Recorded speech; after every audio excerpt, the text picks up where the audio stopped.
Ministro da Indústria, Comércio e Energia, Alexandre Monteiro, que é o meu convidado neste Jornal de Domingo. Muito boa noite e obrigada pela sua disponibilidade. Boa noite. Sr. Ministro, eu começava por perguntar-lhe, o Governo acaba de anunciar essas medidas de que falei e outras mais. O gasóleo subiu neste último mês mais de 25 escudos litro, fuel também subiu, em contrapartida a gasolina e gás butano estão mais baratos. Como é que os cabo-verdianos podem sentir nos bolsos este impacto de subidas, descidas, à luz das medidas que o Governo tomou, sabendo que quando um sobe, outro desce, e há pessoas com carro a gasóleo, outros com carro a gasolina, este sentimento não é harmonioso, não é generalizado. Certo, ok. Eu agradeço a oportunidade para dar esses esclarecimentos. Antes de mais, penso que seria, para melhor entendimento, dizer que os combustíveis, ou seja, todos os países compram os combustíveis na origem pelo mesmo preço. Portanto, o que diferencia nos países em cada país são os ajustamentos que são feitos em função de custos de transporte, custos de logística de distribuição interna, os impostos também e taxas que incidem sobre os combustíveis. Portanto, não é nem o Governo, nem a ARME, nem as empresas petrolíferas que interferem na formação de preços que é feito na origem. E em relação a casos de Cabo Verde, os ajustamentos são feitos pela ARME e com base em critérios justos e transparentes estabelecidos na lei, que é o Decreto-Lei de 19 de 2009. E, portanto, nesse ajustamento o Governo tem um âmbito de intervenção. O que é que o Governo pode fazer para reduzir os custos? Intervém nos impostos, pode também intervir nas taxas que incidem sobre os combustíveis e pode também conceder subsídios em termos de compensação das medidas de mitigação que toma. E, portanto, é isso que o Governo E estas últimas medidas que o Governo adotou para mitigar os preços vão até dezembro? Exatamente. O Governo tomou uma primeira medida no mês de março, de suspensão da aplicação do mecanismo num período de 3 meses, e tendo em conta o grau de incerteza, a guerra estava no início e não sabíamos ainda a evolução da situação, havia um cenário de esperança de resolução a curto prazo e, terminando esse período, introduzimos medidas mais estruturantes já num pressuposto de um período mais longo, o que vai até final do ano. E nessa sequência, portanto, houve já no primeiro período, dos 3 meses, portanto, foi evitado, digamos, oscilações bruscas generalizadas de todos os produtos e isso, portanto, custou, em termos de impacto de compensação pelo Estado, em 300 mil contos, que equivale, digamos, à poupança feita às famílias e às empresas que iriam suportar esse aumento nesse período. Mas as medidas continuaram e Agora, o Governo também referido, não está muito famoso em termos de finanças. A guerra na Ucrânia não tem fim à vista, ninguém sabe quando é que termina. Caso continuar por tempo indeterminado, como é que ficam essas medidas, a partir de dezembro, por exemplo? Não, as medidas vão ter de ser tomadas aos poucos. Vamos avaliar a evolução da situação. Por isso que, passados 3 meses, nós aqui há que também esclarecer que nem todos os preços não foram congelados, foram fixados critérios. O único produto que foi congelado foi o gás butano e combustíveis para a eletricidade. Gás butano foi evitado aumentos de preços na altura, podíamos aproximar de 2.500 escudos uma garrafa de gás. Não chegamos a esse valor, até conseguimos agora descida para valores de 2.000 e perto de 2.100 escudos por uma garrafa de 12,5 kg. Assim como nos outros produtos evitamos aumentos elevados devido às medidas de mitigação feitas na altura. E o que é que acontece agora? Em relação a passar esse período e a evolução da situação, temos um único produto que tivemos, portanto, houve uma oscilação, um aumento dos produtos que são vendidos, digamos assim, na bomba, é o caso do gasóleo. Mas isso deve-se sobretudo à trajetória típica do gasóleo durante esse período. É o combustível mais usado nas guerras. Exatamente, também. É o combustível mais conectado à guerra e, portanto, há mesmo escassez do produto em várias partes do mundo. Isso suscita, digamos, ou provoca esse aumento devido ao desfazamento entre a procura e a oferta. E em relação aos combustíveis para a eletricidade, já como estavam congelados, é normal que, passado o período, entrando no preço do regime normal, haja esse incremento, mas o governo antecipadamente tomou medidas para mitigar as tarifas de eletricidade. O aumento real agora da eletricidade a quilowatt seria de 11 escudos e 87 centavos, mas as famílias vão pagar 4,75. Sim, é isso. Porque o restante vai ser assumido pelo governo. Por isso é que os aumentos, a leitura, quando se faz a leitura, portanto, isso convém também esclarecer, de 25%. Portanto, há que distinguir combustíveis que afetam diretamente o consumidor, que são vendidos, digamos, nas bombas, que é o caso, e nos postos de venda, gás, gasolina e gasóleo. Houve os gás e gasolina que tiveram descidas e o gasóleo que teve um aumento. Portanto, fica longe disso o aumento de 25%. Mas quando se inclui combustíveis para eletricidade, que teve um aumento, digamos, mais significativo, porque estava congelado. E, evidentemente, mas o governo já tinha preparado medidas de mitigação na eletricidade, porque o consumidor, digamos, não compra combustível para eletricidade, paga eletricidade consumida. Portanto, houve uma mudança de política em termos de compensação. Em vez de se compensar o produto nas empresas operadoras petrolíferas para manter o preço, deu-se a preferência de atualizar o preço do mercado e compensar o consumidor na tarifa. E a compensação conseguida. Mas esta compensação, em termos práticos, as famílias praticamente não as sentem, porque, por exemplo, eu pagava uma fatura de 4 mil e tal escudos há mais ou menos 3 ou 4 meses, agora estou a pagar quase 7 mil. Não aumentei nada dentro de casa para aumentar este consumo, entretanto, as faturas são cada vez mais elevadas. E essas medidas de isenção afetam, sobretudo, funcionários públicos com rendimento médio, famílias com rendimento normal, porque as menos favorecidas são isentas. Não há efeito retroativo. Essas tarifas anunciadas pela ARMA é para entrar em vigor a partir de 1 de julho. Ainda não fez nenhum efeito. Só o consumidor, inclusive, só começa a sentir o... Não, eu estou a falar em termos práticos, que a minha tarifa de eletricidade lá em casa só sobe, só aumenta. Não, por causa do consumo. A última tarifa foi fixada em outubro. Depois não houve nenhuma atualização de outubro de 2010 até recente. A última feita na semana passada pela ARMA. Portanto, não houve atualização. Isso houve déficit acumulado. E se a ARMA tivesse considerado o déficit acumulado desde da última atualização, de 2021, outubro de 2021, a hoje, os aumentos seriam de 18 escudos, não 11. Está na nota explicativa da ARMA. Portanto, o governo, isso é por causa... Porque é 10 kW.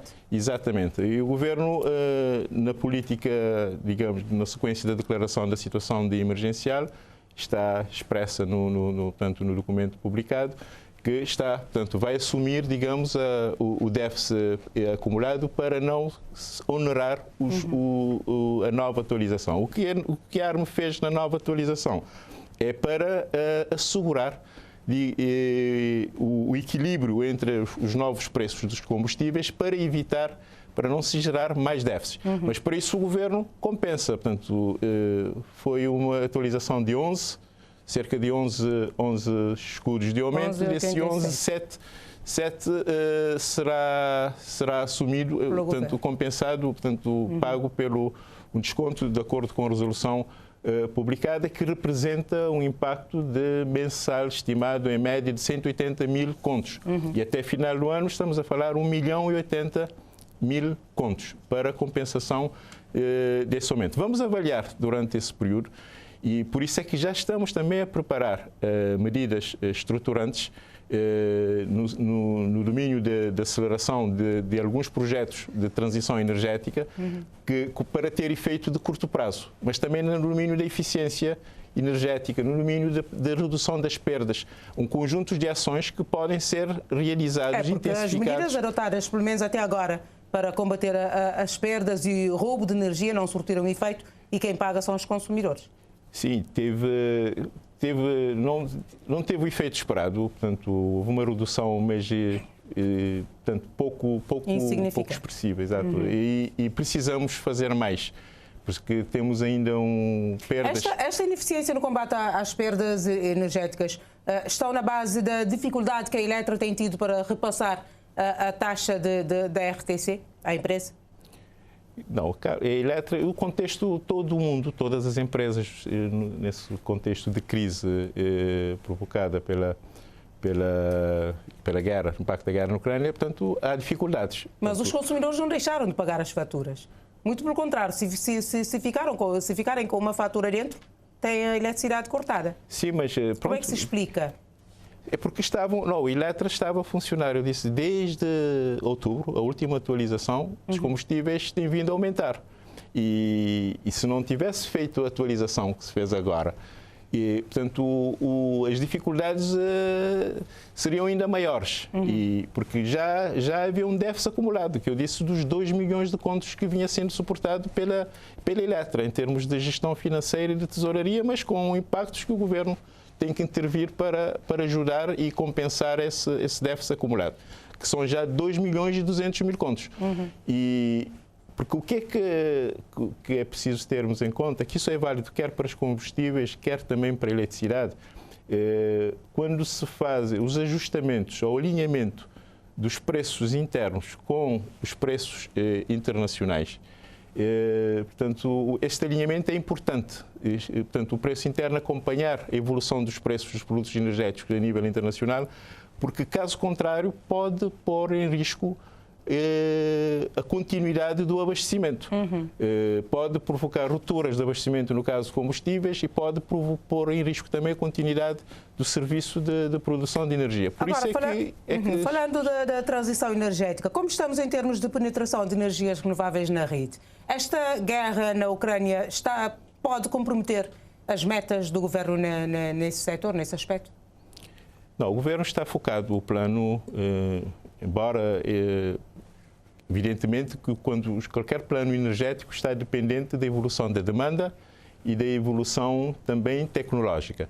E essa situação, portanto, o que acontece quer na Ucrânia, quer também o que tivemos durante a crise pandémica, demonstra, de facto, que o plano energético do Governo, no sentido, portanto, para mais energias renováveis no sistema, e temos um plano para isso, que está a ser cumprido, e que visa, sobretudo, tornar o país menos dependente de combustíveis fósseis. Portanto, a crise que vivemos agora reforça e demonstra que o rumo traçado é o rumo que, de facto, o país deve. Há muitos países europeus, potências europeias como a Alemanha, a França e a Áustria, que estão agora a ponderar voltar às centrais a carvão, que polui 2 vezes mais do que a gás, por dificuldades no acesso aos combustíveis.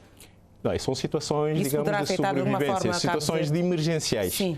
De segurança energética e situações de emergenciais. Mas compromete os países recorrem, digamos, a soluções mais à mão e mais rápidas, porque quando se fala de soluções de transição energética para energias limpas, exigem intervenções estruturantes. Não basta apenas comprar painéis solares ou instalar parques eólicos, só preciso uma intervenção a nível de redes, a nível de infraestruturas de suporte dessas tecnologias que são bastante intermitentes.